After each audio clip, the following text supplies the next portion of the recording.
नमस्कार, बड़ी बहस मध्य प्रदेश में आप सभी का बहुत बहुत स्वागत है। मैं हूं आपके साथ सौरभ त्रिपाठी। मध्य प्रदेश को गुजरात की तरह उद्योग राज्य बनाने के लिए मुख्यमंत्री मोहन यादव लगातार प्रयास कर रहे हैं। मुख्यमंत्री इससे पहले विदेश दौरे पर भी पहुंचे थे, जहां पर उन्होंने अप्रवासी भारतीयों से मध्य प्रदेश में निवेश करने की बात कही थी। और इसके साथ ही मुख्यमंत्री की अगुवाई में मध्य प्रदेश में 7 रीजनल इंडस्ट्री कॉन्क्लेव का भी आयोजन हो चुका है, जहां पर उन्होंने उद्योग को लेकर मध्य प्रदेश की जमीनी हकीकत क्या है इसे समझा था। आज मुख्यमंत्री दिल्ली में GIS कर्टन रेंजर कार्यक्रम में शामिल हुए और इस कार्यक्रम में मुख्यमंत्री डॉक्टर मोहन यादव ने निवेशकों के साथ 121 मीटिंग और इंटरैक्टिव राउंड टेबल मीटिंग की है। और इस कार्यक्रम को आयोजित करने का उद्देश्य 24 और 25 फरवरी को भोपाल में ग्लोबल इंडस्ट्रियल समिट को सफल बनाना था। यहां मुख्यमंत्री ने मध्य प्रदेश में निवेश की संभावनाएं और सरकार की औद्योगिक नीतियों और प्रतिबद्धताओं के बारे में देशी विदेशी निवेशकों को जानकारी दी है। कार्यक्रम की घानिया ग्रुप, JK सीमेंट ग्रुप के प्रतिनिधि शामिल हुए। कार्यक्रम में वीडियो के माध्यम से बताया गया कि मध्य प्रदेश किस तरीके से सुविधाएं यहां पर हैं, उद्योगपतियों को क्या क्या दिया जा सकता है। राउंड टेबल मीटिंग में टेलीकॉम कंपनियों के प्रतिनिधियों से मुख्यमंत्री ने बातचीत की है और इसके साथ ही दूसरी राउंड टेबल मीटिंग में दूसरे देशों के राजदूतों से भी मुख्यमंत्री ने निवेश और साझेदारी पर चर्चा की है। मुख्यमंत्री चाहते हैं कि मध्य प्रदेश निवेश के रास्ते पर आगे बढ़े और मध्य प्रदेश के युवाओं को मध्य प्रदेश में ही रोजगार मिले और मध्य प्रदेश की आर्थिक प्रगति हो। वहीं मुख्यमंत्री के प्रयासों पर कांग्रेस को लगता है कि केवल प्रयास किया जा रहा है, इनकी सफलता पर संदेह है। आज इसी मुद्दे पर विस्तार से चर्चा करेंगे। चर्चा के लिए हमारे साथ मेहमान जुड़ेंगे, लेकिन उससे पहले सुनिए कि आखिर मुख्यमंत्री डॉक्टर मोहन यादव ने क्या कुछ कहा है। 25 फरवरी को ग्लोबल इन्वेस्टर समिट भोपाल में होने वाली है। ऐसे में हमारी ग्लोबल इन्वेस्टर समिट में यशस्वी प्रधानमंत्री श्रीमान नरेंद्र मोदी जी उसका शुभारंभ करने वाले हैं। देश और दुनिया के बड़े बड़े स्वनाम धन्य उद्योगपति वहाँ आने वाले हैं और मध्य प्रदेश में जैसा कि निवेश की सभी प्रकार की बड़ी संभावना है। और मैं मान के चलता हूँ कि चाहे माइनिंग का हो, टूरिज्म का हो, रिलीजियस टूरिज्म का हो, MSME का हो, हेवी इंडस्ट्री का हो, सभी प्रकार के उद्योगों की बड़ी संभावना मध्य प्रदेश में है, जहां बड़े पैमाने पर इंफ्रास्ट्रक्चर है, बिजली, पानी, बिजली हमारे पास सरप्लस है, पानी की पर्याप्त उपलब्धता है, 5,500 किलोमीटर से बड़े बड़े राजमार्ग है, हमारी 550,000 ट्रेन है, 6 एयरपोर्ट है। सभी प्रकार की सुविधाओं के बलबूते पर जो एक इंडस्ट्री, ग्लोबल इंडस्ट्री को जो सफल करने के लिए आवश्यक वो सब कुछ है। और उससे बड़ी बात कि हमारे यहाँ पर जो मूल रूप से शांत प्रदेश है, बड़ी संख्या में हमारे पास ट्रेंड और अनट्रेंड सभी प्रकार की मानव संपदा भी है, जिसके भरोसे से निवेशक अपना काम करते हैं। लोग बहुत सरल है, कभी कोई हड़ताल नहीं होती, किसी प्रकार की लेबर प्रॉब्लम नहीं होती है। और इसी प्रकार से हमने पॉलिसियाँ भी इसी प्रकार की बनाई है जो सरलता से लोग व्यवसाय कर सकें। आइए मैं आप सबके माध्यम से अपील करता हूं कि मध्य प्रदेश को यशस्वी प्रधानमंत्री के नेतृत्व में कदम से कदम मिलाने के लिए, निश्चित रूप से भारत को तीसरी अर्थव्यवस्था बनाने के लिए हमारे राज्यों को आगे बढ़ना पड़ेगा। मध्य प्रदेश पूरी ताकत के साथ प्रयास कर रहा है कि हमारी ये रीजनल इंडस्ट्री कॉन्क्लेव के बाद ये GES। चलिए, हमारे साथ दो खास मेहमान जुड़ रहे हैं। सबसे पहले परिचय, फिर इसके बाद चर्चा की शुरुआत करते हैं। प्रियंका दुबे जी हमारे साथ प्रवक्ता हैं, बीजेपी के बहुत बहुत स्वागत है। आनंद जैन जी हमारे साथ हैं, कांग्रेस के प्रवक्ता हैं, बहुत बहुत स्वागत है। चर्चा की शुरुआत आनंद जैन जी मैं आपसे करना चाहता हूं।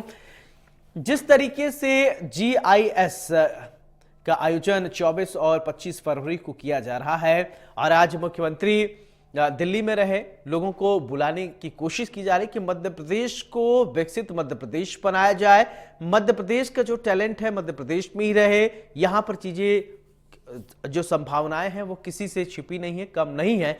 आप क्या कहते हैं? पहली प्रतिक्रिया आनंद जी आपसे।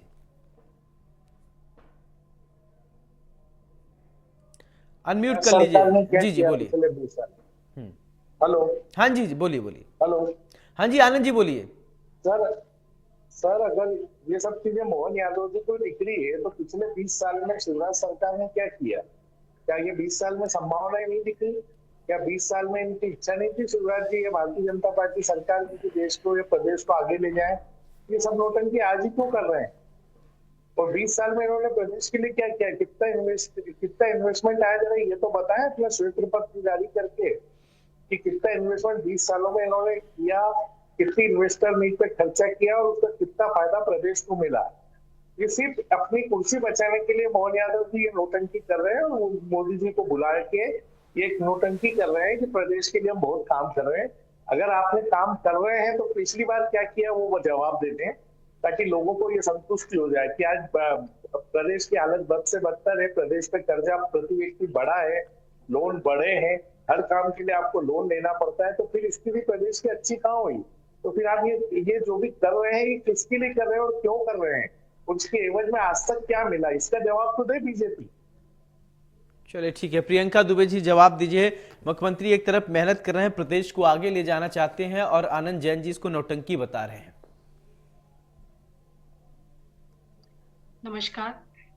एक कहावत ऐसी कहा जाती कि जाकी रही भावना जैसी, प्रभु मूरत देखी तिन तैसी। कुछ लोग ऐसे होते हैं जो हर चीज के लिए सिर्फ भगवान को कोसते रहते हैं, उन्हें अपने आसपास कुछ अच्छाई नजर कभी आती ही नहीं है, चाहे ईश्वर ने उन्हें सारी संपदाओं से अगर कहा जाए तो नवाजा हो, प्रदत्त किया हो, आशीर्वाद दिया हो। तो कांग्रेसियों की आज स्थिति कुछ वैसा ही हो गई है कि जिस जगह इन्हें कार्य करना चाहिए उस पे ये काम करते नहीं है, और फिर सिर्फ भारतीय जनता पार्टी को कोस करके इन्हें लगता है कि ये महान बन जाएंगे। तो ये फॉर्मूला इन्हें बदल देना चाहिए और आत्मावलोकन करते हुए जनता के बीच में उपस्थित होकर के अपनी पेठ बनानी चाहिए, जिससे कि आगे संगठन भी मजबूत हो। और हो सकता है कि भविष्य में ये लोग जिस तरह से अभी सारी सीट्स के ऊपर धूल चटाई गई है लोकसभा में, तो हो सकता है इक्का दुक्का सीट्स इनको मिल भी जाए, तो बेहतर होगा कि पॉजिटिवली कार्य करें। अब बात आती है जो हमारी पार्टी कर रही है। आज 2003 का सिनेरियो अगर हम उठा करके देखें तो माइनस में इंडस्ट्रियल ग्रोथ हुआ करती थी, हम औद्योगिक क्षेत्र की तरफ कार्य नहीं कर पाते थे, और उसका सबसे बड़ा ड्रॉबैक आता था हमारा इंफ्रास्ट्रक्चर, जिसको लेकर के लोग परेशान होते थे कि ना सड़कें हैं, ना व्यवस्थित पानी की व्यवस्था है, ना बिजली है। और बिजली होती भी कैसे? टोटल 5000 मेगावाट का उत्पादन होता था 2003 में, तो उस स्थिति से लेकर के आज 28,000 मेगावाट का उत्पादन बिजली का हो रहा है, और हम लोग 24 घंटे बिजली में आज बैठे हैं। एक आध दिन कभी जैसे कटौती होती है तो हमें दिग्विजय सिंह की गवर्नमेंट याद आ जाती है कि किस तरीके से टॉर्च में पढ़ करके पेपर देने पड़ते थे, या फिर चिमनी जला करके हम लोग पढ़ते थे और पेपर देख करके आते थे। तो वो दिन भी हमने भी देखे हैं और इंडस्ट्रीज ने भी देखे हैं कि जहाँ पे ना बिजली व्यवस्थित मिले, ना सड़कें व्यवस्थित मिले, ना पानी मिले। तो इन सारी चीजों को देखते हुए जब इंफ्रास्ट्रक्चर का डेवलपमेंट हुआ, तो आज जो इंडस्ट्रियल ग्रोथ है वो 27% के करीबन पहुंच चुकी है, और हम कृषि के अलावा और भी रोजगार के दूसरे अवसरों को तलाश रहे हैं। जब रीवा का एयरपोर्ट का लॉन्च हुआ था तो इन लोगों के शब्द थे कि रीवा में एयरपोर्ट की आवश्यकता क्या है, उसका हम क्या करेंगे। आज आप देखिए उस एयरपोर्ट से वहां के स्थानीय लोगों को रोजगार भी मिला, जमीनों के भाव भी बढ़े, और तो और जो आज एक्सेस है, रीजनल कॉन्क्लेव्स जहां जहां हुए तो वहां पर लोगों ने इन्वेस्टमेंट करना सिर्फ इसलिए शुरू किया कि इंफ्रास्ट्रक्चर के साथ ही साथ वहां पर इजी एक्सेस मिल पा रहा है, जिसके माध्यम से बॉम्बे टू, अगर रीवा की बात करें, भोपाल की बात करें, इंदौर की बात करें, ग्वालियर तक लोगों की पहुंच मार्ग आसानी हो चुकी है, तो लोग यहाँ पर आना चाहते हैं। क्योंकि मध्य प्रदेश भारत का अगर हृदय के तरीके से देखा जाए तो यहाँ सभी स्टेट्स आपस में कनेक्ट करते हैं। तो मध्य प्रदेश अगर बात करें सांस्कृतिक धरोहर के साथ में प्राकृतिक धरोहर से भी परिपूर्ण है, तो उसका सही तरह से उपयोग हो सके, इसके लिए घोषणा पत्र में भी स्पष्ट कहा गया था कि हम अब वैकल्पिक और भी रोजगार और दूसरे साधनों की तरफ कार्य करेंगे, क्योंकि कृषि तो है ही, कृषि के अलावा भी हमें रोजगार और आय के साधन चाहिए हैं, जिसके लिए पर्यटन के लिए कार्य किया गया। और इसके अलावा देखें तो सांस्कृतिक पर्यटन की ओर भी कार्य कर रहे हैं, पुरातत्व विभाग की तरफ कार्य की। ऐसा नहीं है, प्रयास सरकार सभी क्षेत्र, विपक्ष से भी आग्रह करूंगी कि आपके पास अगर कोई बेहतर विकल्प है, सजेशन है, तो पॉजिटिवली साथ आइए ना। जनता देख रही है हर चीज, आज इलेक्ट्रॉनिक मीडिया हो, प्रिंट मीडिया हो, सोशल सबके माध्यम से आप लोग अपनी बातें रख सकते हैं और पॉजिटिवली आगे आ सकते हैं। ये प्रदेश जितना हमारा है उतना आपका भी है, जनता ने आपको भी मौका दिया है, कई जगह आपके भी विधायक है, आप लोग अपनी बात रख सकते हैं, देश के बेहतर में, विकास में और भी सहायता कर सकते हैं। हर समय चलिए ठीक है, इसका जवाब मैं आनंद जी से ले लेता हूं। आनंद जी, देखिए प्रियंका जी कह रहे हैं जितना प्रदेश मेरा है उतना प्रदेश आपका भी है। अगर हम मेहनत कर रहे हैं, हम प्रयास कर रहे हैं, तो आप भी कर सकते हैं सहभागिता। अगर बिजनेस आएगी, व्यापार आएगी, तो प्रदेशवासी भी आराम से रहेंगे और हो सकता है कि आप लोग भी आराम से रहे अगर खुशहाल मध्य प्रदेश रहेगा तो हमारा दुख और परेशानी यही है कि ये लोग जो बोल रहे हैं वो कर नहीं रहे ना। कहाँ कर रहे हैं? अगर करते होते तो 20 साल में, ये दिग्विजय सिंह सरकार की बात करते हैं, जब अब उस समय जो कर्जा था और आज जो कर्जा है प्रदेश पे, अगर डेवलपमेंट हुआ तो कर्जा कम होना चाहिए या ज्यादा होना चाहिए? बिजली की दरें चलिए हम मान लेते हैं कि उस समय बिजली नहीं थी, अभी बिजली है। आप कितने रुपए यूनिट ले रहे हैं? इंडस्ट्रियों से कितने रुपए यूनिट वसूल रहे हैं? कमर्शियल रेट अलग है, रेसिडेंशियल रेट अलग है। तो कमर्शियल में अगर आप रेट ज्यादा ले रहे हैं तो उद्योगों को कहाँ सुविधा दे रहे हैं आप? पानी की सुविधा नहीं है, बिजली की सुविधाओं के लिए आप पैसा 3 गुना ले रहे हैं। उसके बाद प्रदेश पे कर्जा बढ़ा है, बेरोजगारी दर बढ़ी है। तो फिर आपने अगर डेवलपमेंट किया, यही तो हम पूछ रहे हैं आपसे कि 20 साल में अगर आपने डेवलपमेंट किया होता तो आज प्रदेश की ये बदहाली नहीं होती, आपको 4 बार कर्जा नहीं लेना पड़ता। आज आपको अगर कर्जा लेना पड़ रहा है, इसका मतलब आपने 22 साल में कभी कुछ नहीं किया। और हर बार आप इन्वेस्टर मीट के नाम पे, चाहे शिवराज सरकार के आप डिटेल निकाल लीजिए या मोहन यादव जी की, सिर्फ फॉरेन घूमना है, बातें करना है और उसके अगेंस्ट में क्या मिला ये कभी श्वेत पत्र बीजेपी ने पिछले 20 सालों में जारी नहीं किया कि इंडस्ट्रीज को उसका क्या फायदा मिला या प्रदेश को क्या फायदा मिला। ये सिर्फ पेपर न्यूज, मीडिया सिर्फ ये बताना चाहते हैं कि हम प्रदेश के लिए इतना काम कर रहे हैं। यही तो हमारा दुख है। हम अगर विपक्ष में रह के अगर ये भी नहीं बोलेंगे तो आप बताइए कि फिर हम क्या करेंगे? मतलब जनता की आवाज भी नहीं उठाए, व्यापारियों की आवाज नहीं उठाए, उद्योगपतियों की आवाज नहीं उठाए, तो कहने की हाँ हामी मिलाने के लिए हम लोग बैठे हैं। हमारे पॉइंट को आप ये लोग तो पॉजिटिव लेना कि हम जो बोल रहे हैं, अगर आपको हर बार कर्जा लेना पड़ रहा है पैसे बांटने के लिए, तो आपकी स्थिति क्या है? 2 लाख करोड़ का कर्जा है प्रदेश पे, प्रति व्यक्ति पे 75,000 रुपए का कर्जा है। तो आप कहाँ खड़े हैं? यही तो हम, कांग्रेस कहाँ गलत बोल रही है? अरे आपका शासन काल रहा 20 साल में, अभी भी आपके मुख्यमंत्री कार्य कर रहे हैं, तो 22 साल का आप हिसाब तो दें कि कितना फायदा हुआ, कितने रोजगार बढ़े, कितनी इनकम हुई, कहाँ प्रदेश को फायदा मिला, वो तो कुछ बताना ही नहीं। अच्छा, अभी होगा फायदा कि नहीं? आनंद जी, आपको लगता है नहीं कि अभी हम जो हो रहा है इसमें फायदा कुछ होगा या कुछ संभावनाएं दिख रही है मध्य प्रदेश में कि नहीं? देखिए, हम तो सोचेंगे कि अच्छा ही होगा, पर जो अप्रोच का तरीका है या जो भी इन्वेस्टमेंट के लिए प्लान इन्होंने किया है, शायद मुझे नहीं लगता कि कोई इन्वेस्टमेंट आए। क्योंकि सबसे पहली बात बिजली की दरें कम करना, जमीनें उपलब्ध कराना, पानी की स्वच्छता का करना, उसके बाद जो अधिकारी राज है, किसको बोलेंगे अधिकारियों का राज है, चाहे जीएसटी, इनकम टैक्स हो, चाहे पॉल्यूशन बोर्ड हो, चाहे एग्रीकल्चर में जो भी डीएफओ या डीएमओ रहते हैं, उनका जो खौफ है आज आम व्यापारी में। मैं एक व्यापारी वर्ग से आता हूं, तो मुझे मालूम है कि आज व्यापारियों पे कितना अफसरशाही का खौफ है, वो खुल के बिजनेस नहीं कर पाते। तो आप देखिए कि जहां डर होगा, जहां भय होगा, सवाल गुंडागिर्दी का नहीं है, पर आज अफसरों का खौफ है। तो खौफ तो है ना। चलिए ठीक है प्रियंका जी, ठीक है सर। प्रियंका जी, प्रदेश में क्या भय है, खौफ है? अगर इस तरीके का माहौल जैसा कि आनंद जी कह रहे हैं, ऐसा माहौल है क्या? आश्चर्य होता है, इन्होंने कुछ बातें और जोड़ी हैं भाई साहब कि पानी की प्योरिटी। तो क्या कभी आपने कर्नाटक का टीडीएस चेक करवाया है? पानी का क्या है, हवा की स्थिति क्या है? आप एमपी की बात कीजिए, प्रदेश की बात कर रहे हैं हम, इस कर्नाटक की बात करने नहीं बैठे हैं। प्लीज आप सब्जेक्ट को डाइवर्ट मत कीजिए, प्लीज रिक्वेस्ट है आपसे, प्लीज रिक्वेस्ट है। आप मध्य प्रदेश की नागरिक है, मैं मध्य प्रदेश का नागरिक हूँ, डिबेट मध्य प्रदेश में चल रही है। प्रोस्पेक्ट्स पे बात करूंगी और जवाब भी दूंगी, ठीक है? नहीं, प्रोस्पेक्ट मध्य प्रदेश का बताइए, कर्नाटक का हमको कोई लेना देना नहीं है। मध्य प्रदेश से ज्यादा साफ है? बताइए आप मेरे को, क्या दिल्ली का पानी मध्य प्रदेश की बात करिए ना। कर्नाटक का पानी मध्य प्रदेश से ज्यादा प्योर है? आप ही बताइए। अभी मेरी बात ही नहीं समझ रहे आप। बात मध्य प्रदेश की कर रहे हैं, आप फॉरेन की बात कर रही हैं। तो फिर फॉरेन में पानी प्योर है तो वहां जाए हम लोग इंडस्ट्री लगाने। कि इनके पास में प्रियंका जी आप क्या बात कर रही हैं? अवेलेबल है। आप इंडस्ट्रीज के लिए बात कर रहे हैं कि इन्वेस्टमेंट नहीं आएगा, नहीं आने के जो आपने रीजंस बताए, मैं आपको उन्हीं रीजंस पे जवाब दे रही हूँ। क्या क्राइम फैक्टर दिल्ली का मध्य प्रदेश से ज्यादा है कि कम है? कर्नाटक की मैं बात करती हूँ, क्या मध्य प्रदेश से ज्यादा है या कम है? इंडस्ट्रीज है ना, यहाँ पर सबसे ज्यादा इंडस्ट्रीज है, तो मैं आपको वही जवाब दे रही हूँ। फिर मध्य प्रदेश का डेवलपमेंट क्यों नहीं हो सकता? आप मुद्दे पे बात कीजिए ना। आप ये नहीं बोलना चाहते हैं कि आप लोग हमारे यहाँ पे जो आज विजन लेके मध्य प्रदेश गवर्नमेंट चल रही है उसके साथ आने के लिए आपके पास में विरोध करने के लिए भी मुद्दे नहीं हो रहे हैं। अगर हम बात करते हैं, आज प्लग प्ले स्टेटस के स्ट्रक्चर बनाया गया है जहां पे जमीन उपलब्ध करवाई जा रही है, ग्रीन प्लांट्स उपलब्ध करवाए जा रहे हैं, रिन्यूएबल एनर्जी के ऊपर जब आज मध्य प्रदेश काम करने के लिए तैयार हो चुका है, जिसमें चाहे हवा हो, पानी हो, चाहे अगर हम बात करें सौर ऊर्जा की बात की जाती है, सबके ओर अगर मध्य प्रदेश अग्रसर हो रहा है तो मध्य प्रदेश की विकास धारा के साथ सकारात्मक आगे आइए ना। पानी पे सवाल खड़े कर रहे हैं मध्य प्रदेश के, कैसी हास्यास्पद बात कर रहे हैं आप?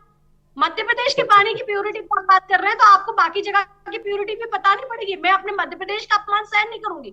आप मध्य प्रदेश का अपमान कर रहे हैं। आप जरा पानी पी के तो देखिए। सरकार को पूरे प्रदेश को कर्जदार बना दिया आपने और अब आप मध्य प्रदेश के अपमान की बात कर रहे हैं।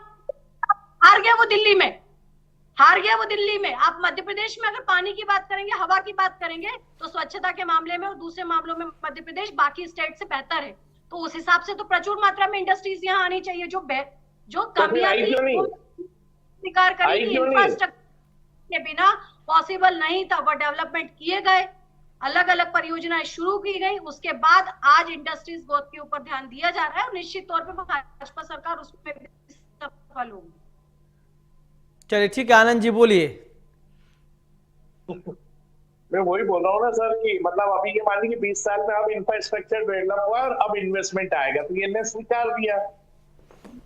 अच्छा ठीक है सर, अच्छा ठीक है आनंद जी, मैं आपसे चाहता हूँ आप सजेशन दीजिए। क्या अभी आपकी बात ठीक है, आरोप मत लगाइए। ठीक है, अब हो सकता है कि आप भी उसी प्रदेश, क्या करना चाहिए? चलिए आप सजेशन ही दे दीजिए, सिर्फ विरोध करना नहीं। आप सलाह भी तो दे सकते हैं, नहीं ये चीज हो जाता तो बेहतर होता, सलाह दीजिए। अच्छा नहीं, सबसे पहले तो पेट्रोल और डीजल पे आप एक्साइज ड्यूटी कम कीजिए, जिसका सीधा बेनिफिट इंडस्ट्री को मिलेगा। बिजली की जो रेट्स आपने बढ़ा रखी है उसको आप नॉर्मल लेवल पे लाइए, नॉर्मल से थोड़ा ऊपर रखिए, कम से कम डबल या 3 गुना मत कीजिए। तीसरा, जो अफसरशाही व्यवस्था है, चाहे पॉल्यूशन बोर्ड की हो, चाहे एग्रीकल्चर डिपार्टमेंट की हो, चाहे दूसरे डिपार्टमेंट्स की हो, अफसरशाही पे आप लगाम लगाइए और व्यापारी को खुले रूप से व्यापार करने दीजिए। आज जीएसटी के नाम से आदमी घबराता है, पॉल्यूशन के नाम से घबराता है, उसके बाद एग्रीकल्चर डिपार्टमेंट का जो खौफ है आज पूरे मध्य प्रदेश में, कभी भी अधिकारी कहीं भी पहुंचकर रेड कर देते हैं, तो आज व्यापारी कर ही नहीं पाता है। उसको साल के कितने पैसे रिश्वत के देना पड़ते हैं आपको अंदाज नहीं है। तो इसलिए मैं बोल रहा हूँ कि इन सब चीजों का आप लगाम कसिए, उसके बाद आप इन्वेस्टमेंट लाइए और उसके बाद उनको ईमानदारी से काम करने दीजिए। इंटरफेरेंस गवर्नमेंट नहीं करे, अफसर नहीं करे, तो शायद इस देश का विकास हो सकता है और होगा। अच्छा, अफसर इंटरफेरेंस नहीं करेंगे, मान लीजिए मनमानी होने लगी तो किस पर आप लगाएंगे? कोई अपने मन से सब कुछ करने लगेगा, तो रेगुलेटरी बॉडी तो कुछ हो चाहिए ना, कोई एकदम फ्री हैंड चाहिए आपको। नहीं, फ्री हैंड मतलब आप बिना काम के, अगर साल में आप 3 बार विजिट कर रहे हैं, उसके अगर आप पैसे लेंगे, आप जाइए तो सही इंडस्ट्री लेवल पे। सर, आदमी अफसर आता है तो उसकी फीस साल की फिक्स है, फीस कितने पैसे लेके जाएगा वो, ये हकीकत से कोई वाकिफ नहीं है। ये वाकिफ है तो बताना नहीं चाहती बीजेपी के लोग भी इंडस्ट्रियलिस्ट है, उनको सब मालूम है। तो आदमी काम करेगा या पैसे देगा? भ्रष्टाचार के पैसे देगा? आप बताइए ना। आदमी जिन्हें काम कर रहा है तो भी आदमी अगर विजिट करता है तो उसकी फीस लगती है सर अफसरों की। चलिए ठीक है, प्रियंका दुबे जी, आप बताइए। ठीक है प्रियंका दुबे जी, फाइनल कमेंट दीजिए। जो आनंद जी आरोप लगा रहे हैं उसका जो उन्होंने सजेशन दिया है उसका दोनों को मर्ज करके आप फाइनल कमेंट दीजिए। देखिए, जिस प्रकार से आनंद भाई ने पेट्रोल और डीजल की बात करी, बिल्कुल सही बात है। अगर उसके ऊपर ड्यूटीज कम की जाती तो चार्जेस कम होंगे डेफिनेटली। पर आज मैं नहीं, आनंद भाई भी शायद इस बात से सहमत है, ग्लोबली इन रिसोर्सेज की जगह पर अक्षय ऊर्जा के लिए, रिन्यूएबल एनर्जी के लिए कार्य किया जा रहा है। सिर्फ भारत में नहीं, भारत के बाहर भी इनके ऊपर कार्य किया जा रहा है। इलेक्ट्रिक व्हीकल ही इसलिए लॉन्च किए जा रहे हैं ताकि पेट्रोल डीजल की खपत कम की जा सके, पॉल्यूशन कम किया जा सके और पर्यावरण को बचाया जा सके। तो डीजल पेट्रोल डजेंट मैटर, लोग आज की डेट में सौर ऊर्जा जैसे विकल्प की ओर चल चुके हैं, इलेक्ट्रिकल एनर्जी की ओर जा चुके हैं। दूसरा जवाब में इनके भाई साहब शायद मेरी इस बात से भी सहमत होंगे कि पहले 30 प्रकार की अलग अलग एनओसीज लगती थी, जिसके पास इसके बाद में इन्वेस्टमेंट्स हो पाते थे, इंडस्ट्रीज कंडक्ट की जा सकती थी। उन एनओसीज को खत्म करके सिर्फ 10 एनओसीज के ऊपर ला करके सीमित कर दिया है। इसके अलावा अगर हम करते फिल्म इंडस्ट्री के लिए, आज ही आप न्यूज़पेपर उठा करके देख लीजिएगा, उसमें साफ लिखा हुआ है अगर फिल्म इंडस्ट्री भी आती है जिसका 75% के करीबन अगर डेज वो मध्य प्रदेश के अंदर गुजारते हैं। चलिए ठीक है प्रियंका जी, बहुत बहुत शुक्रिया आपका। आनंद जी आपका भी बहुत बहुत शुक्रिया बड़ी बहस पे हमारे साथ चर्चा करने के लिए। अब जीआईएस की पूरी तैयारियां की जा रही है। 24 और 25 फरवरी को जीआईएस होना है। मुख्यमंत्री मोहन यादव लगातार ये कोशिश कर रहे हैं कि प्रदेश में विकास हो, प्रदेश में विकास की गंगा बहे, व्यापारी यहां आए, इंडस्ट्रीज यहां आए। अब देखना यह होगा कि ये समिट प्रदेश वासियों के लिए कितना लाभदायक होता है, कितना शुभकारी होता है। बड़ी बहस में मेरे साथ फिलहाल इतना ही। नमस्कार।